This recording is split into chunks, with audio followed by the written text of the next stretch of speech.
Saps quina paraula m'agrada molt també? Da chavo. Da chavo, por bonico dice, Da chavo. da chavo. També digo pebràs. Tu diem pebràs. Tu imagina't la llengua, lo bonica que és. Des de Xàtiva a Genovès, la meva dona diu esclata-sants.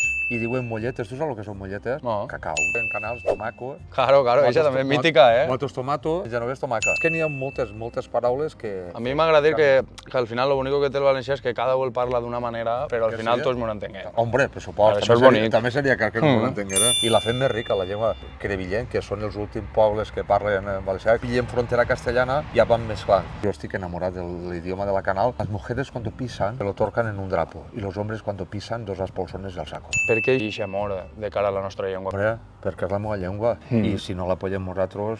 Que les llengües no ens tenen que ajudar a separar-nos, sinó a juntar-nos. Nosaltres no tinguem res en contra del castellà, tot el contrari. El que sí que tinguem en contra, perquè Que molt la xafen. ja va haver una dictadura, tu no l'has coneguda, però jo sí, i a nosaltres no ens deixaven parlar en valencià. Quan entraven en un lloc, oh ja, háblame en cristiano. Ho reprimien. És molt trist, tio. Però jo dic que la nostra llengua és la més forta del món, saps per què?